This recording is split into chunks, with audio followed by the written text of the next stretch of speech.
Un ko tad darīsim? Paskatīsimies viens uz otru. Brīdi titubļuga, kur profilā? Labi. Pagāja, darbs pēc tev blakus ir. Nepazīstam sievieti. Nē, es varbūt zinu, es neatceru. Man slikt atmiņu uz... Anekdotas, tu vari atcerēties? Jā, sievietes nevar. Fotografē tikai interesants kādas. Jā. Viss. Man bija, Kā jūs man pierādīsiet, ka jums tas interesanti? vienās kāzās Kuldīgā bija tikai 11 cilvēki, skaitot šoferi un mani. Un, kad kāds pasmaida, es steidzos viņu nodot. Tur bija kaut kāds iemesls, jo precējās polieti ar krievu vai krievieti ar poli. Tam čalim bija pilnīgi skūta galva, rētaina seja, rētas uz pakausi, un visa tā džeka puse bija tāda. Un viņš mūs visu laiku no kameras. Tas bija baisi. Vai Jarmos man vienas kāzas piespēja aizkrauklē vai kaut kur tur, nezinu, kaut kur tur. Un savot tas līgavājums laika izskatījās ar tādu seju visu laiku. Nu, kā tas ir šitais noknāk? Viņš ilgi bija vecpuisis un pēkšņi precās. Tas bija pareizās būs. Saprot, tas kāzas jau ir pēdējais. Lēmums, ko cilvēm apvienās. Tagad tas ir vīrietis. Pats. Nav. Pēdējais brīvais lēmums. Bērns jau tu vairāk Individuālais, jo pēc tam ir tikai saskaņotie lēmumi. Tas ir pēdējais. Un strīdāja, tu sievai saka, labi, es piekrītu, viņa saka, nē, es esmu pārdomājis. Man bija jaunās tās bija labas kādas. Es tomēr precējās, man darīju. Prasīju, man tu ņems gunu par sievu. Viņš teica, vai ir tā cita varianta? Viss zāles smējās. Tas bija jautrīši tā. Interesanti. Tad toreiz, kad tev tā paziņa meita no Ķekava precējās, ar to jaunais pāris kaut kur rakstu kaut kur tajās jaunās pilīs, centus pagriezes. Jā. Es sveicu. Runājot, viņas liekot atlikt to pašu kārtu atpakaļ. To tā pabrīnījos, es taču parasti nāk ar tukšām kartēm uz darbu. Tikko, ka tev ir jāturpina smaidīt, tu jau nevari tagad rādīt viņiem, ka viss ir slikti. Bet nē, es domāju, Sāksim ceremoniju no sākuma. Jā. Mums Bijis, ka es ir meitenes, kas par stundā ņem 70 eiro.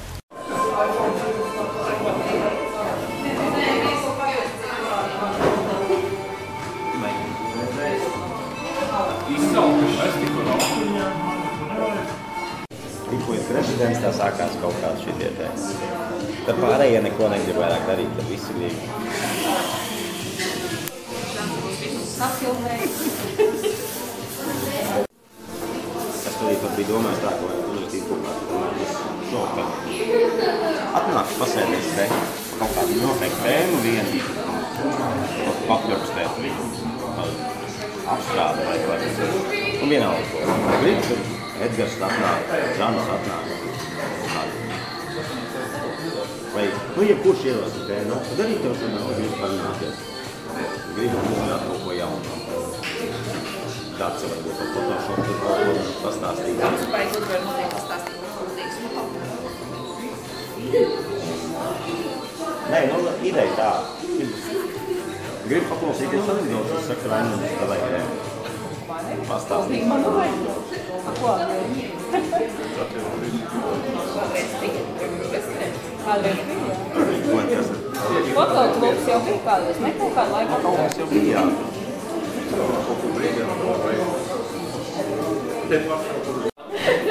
Nosaukt vārdu, pateikt kaut ko nedaudz par sevi. Otrā lieta par, piemēram, kopš kura laika nodarbojos ar fotografēšanu. Un kas ir varbūt, teiksim, tas trešā lieta varētu būt, kas ir tas mīļākais žanrs vai, teiksim, tie virzieni, kuros kaut kas ir darījies. Tā. Tev jāsaka.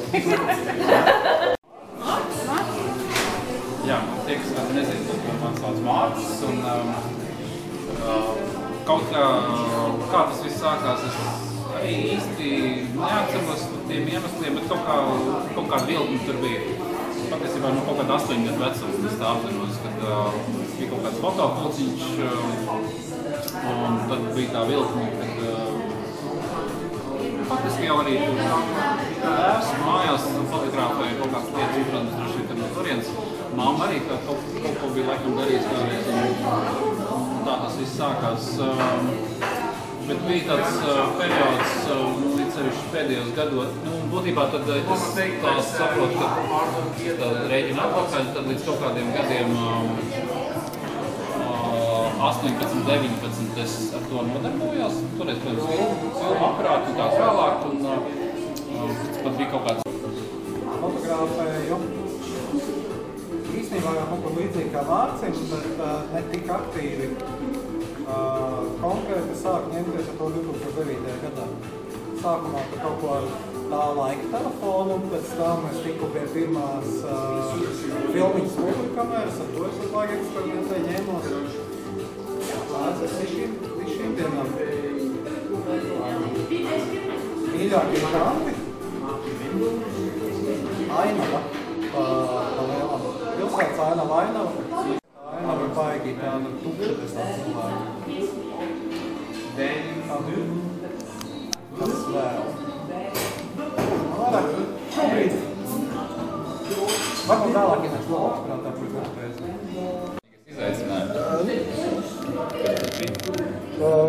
Izaicinājums bija nofotografēt 770 fotogrāfijas tukumā. Tātad brīviem Facebookā publicēt pa divām. Lai savāks par 770. Tas bija tāds daļēji pašam. Jā, sakot, izaicināja man viens čoms, viņš saka, vajadzētu, ko varētu izdarīt. Un sākumā es to tā baigi nenopietni uztvēru, pa dienu staigāju, es domāju, jā, kāpēc ne? Jo kaut kādā brīdī man, nezinu, vai tā ir attīstība vai tieši neattīstība, bet izveidojās tas, ka es nevaru fotografēt tā vienkārši. Man vajag kaut kādu virsmērķi tam visam, kāpēc es to daru.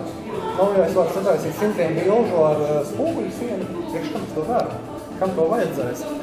Un tas izaicinājums, tas bija tāds, ka es to daru ar kaut kādu mērķi. Man būs 770 fotogrāfijas no turpuma. Internetā jau 25 gadus esmu gan divēr, gan diametrs, tāpēc man vārds ar epiku sāks, tad ir cipars 2%. Daudz kur pa īsu, tad es esmu divi rādījus ir diametrs. Man līdzīgi kā Mārcim, varbūt tikai man tā, ka man bija diezgan tāds stingrs tēvs. Tēvs bija fotografs, viņš man piespieda. Nopirka man smenu, kuram tālāk bija tāda visādi nauda, kā, piemēram, attālumu mērītājs, tur vēl visādi tāds. Kas jau bija jau tāds paaudzies, students. Ka man uzdāvināja FED2, ka viņi 58. gadā, taisīja 4 gadu vecāks par mani. Kurš papēri Kaukāzā, bet tā īsti nepaņēma.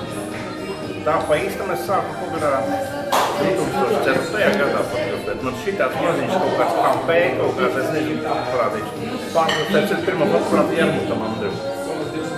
Otru es nezinu tā.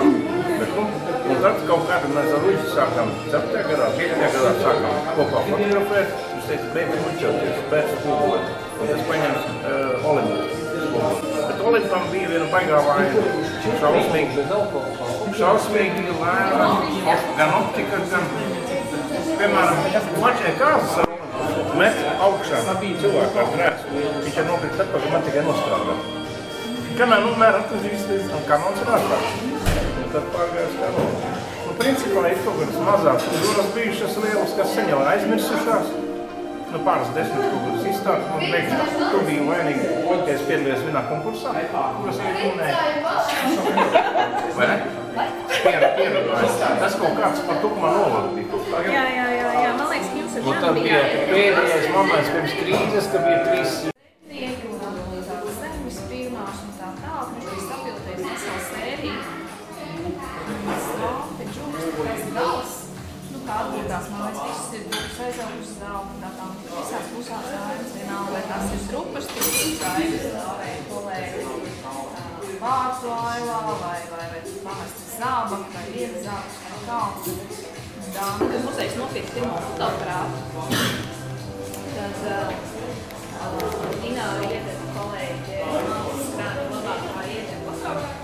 Es esmu jaunākā. Tev var teikt, ka ir bišķi labāk nekā mums pārējiem.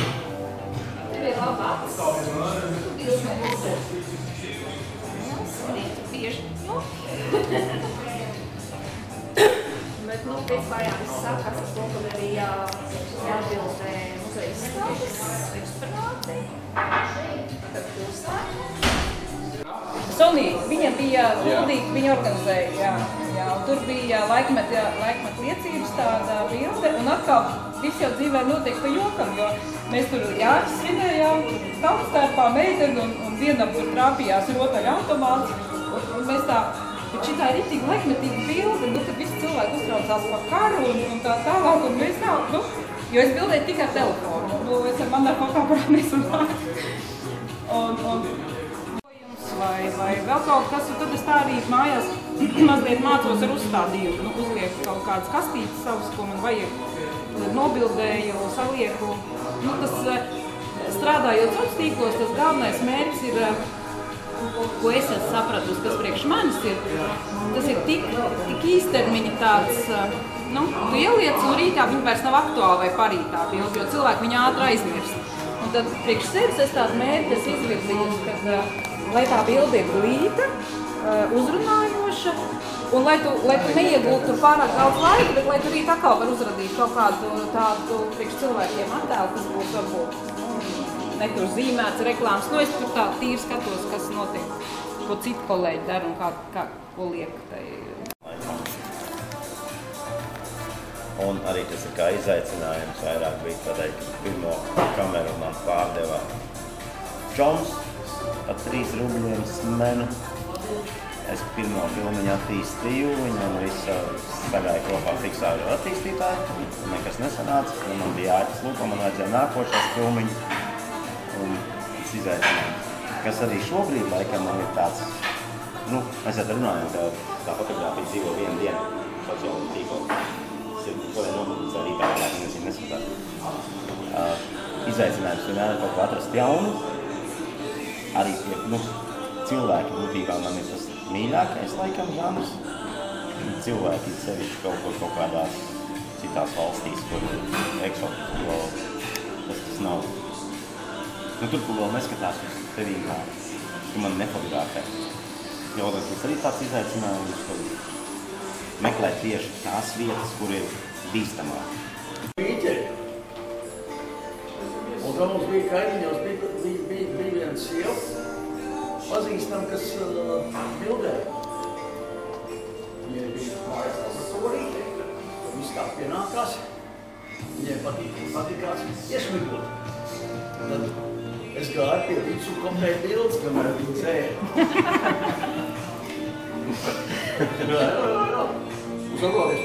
Viņai jau toreiz bija tāds Photoshopā mākslīgais intelekts, krāsainas bildes taisīt. Vienkārši visu to izdarām. Ar anonīm krāsām. Uz sētocīm. Ercēju. Viņas krāsas vēl. Tas ir. Jā, un tad es biju.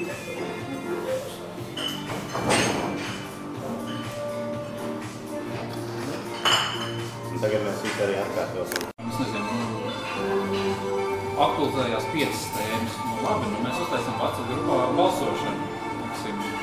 Kur tēma vairāk gribās, piemēram, vai kas ir aktuālāk, ja? Nobalsot, teiksim, tad nākamreiz, teiksim, mums ir kaut kas tāds.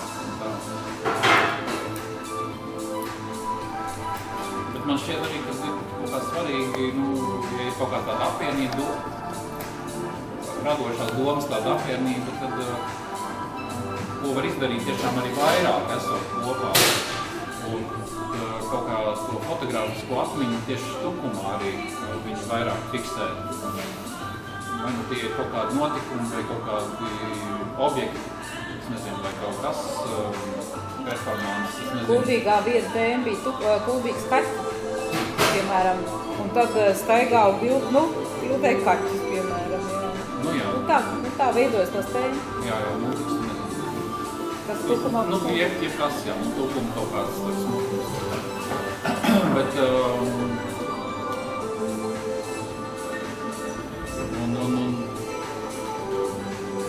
jo, ja ir kaut kāds pasūtījums, sacīsim, pēdiņās pasūtījums vai kaut kāds virziens, jā, tas fokus uz to, tad jau arī pašiem ir interesantāk. Mēs vienkārši tur visu pēc kārtas, vai ne, tā jau nekas arī nesanāk, bet varbūt tas ir informācijas centram, piemēram, kaut kāda vajadzība, pēc kaut kāda, nezinu. Atgādājuma bilde vai kaut kas tam līdzīgs, un tagad pagājuši gandrīz 20 gadi, kā izskatās. Otra lieta būtu nodokumentēt tās, teiksim, pašās vērtības, kas ir vecpilsētā, vai nav tās detaļas, durvis, liņķi, šīs lietas. Mēs tā kā papildinājums tam, ko pētnieki ir darījuši, viņi ir vienkārši saskicējuši, jā, bet mums ar Jāni strādājot vienkārši brīžiem tā, ka mēs sakam, jums ir tikko slēgt nomainīts labas kultūras. Kaut kāds process, un tas pat var kaut kādos gadījumos ļoti būtiski nospēlēt kaut kādu arī lomu tajā. Pēkšņi kaut kāda bilde tiek kaut kur publicēta, kas iegūst fantastisku nozīmi, vai ne? Man liekas, ka ir paralēli jādomā arī par to, zinu, ka kāds varbūt skatās, sako līdzi, vai paskatīties YouTube'ā, Mārtiņš Vanaks, viņš runā tieši arī par šo bilžu saglabāšanu, uzglabāšanu, tīri datu nesējos un tam līdzīgi, jā. Viņam tur tāds ļoti foršs, viens tas YouTube fails par to ir. Un man liekas, ka tur vajadzētu ierosināt muzeju, kaut kādu glabātu, digitālo glabātu patiesībā. Ja ir kaut kādu laiku, kaut kāds bilžu daudzums ir uzkrājies kaut kāds, ja, kur mēs esam gatavi nodalīt no sava albuma un piešķirt, teiksim, viņu glabāšanā kaut kādā ilgākā laikā bildes, kuras uzskatām par vērtīgām, ja. Un tad ir viena vieta, kur tiešām viņas var noglabāt, un tad viņas paliek, ja. Mēs nezinām, kāda nozīme, kāda vērtība tam būs pēc 10, 20 vai 70 gadiem, ja. Likās, ka fotogrāfijas glabāt, mēs glabājam visu baigi labi, bet tad, kad tas ir masveidīgs apjoma, tad veidojas ļoti liels problēmas, tāpēc arī viņu pietiekam daudz maksāt. Tā. Nē, un tai panela versijā, teiksim, es būtu atnākt līdz manim, tur jau būtu šķirotājs. Jā. Jā, tur ir šķirotājs. Jau nocenzēts, protams, jā. To cenzēšana arī ir, es ar ko saskaros, kaut vai par tām pašām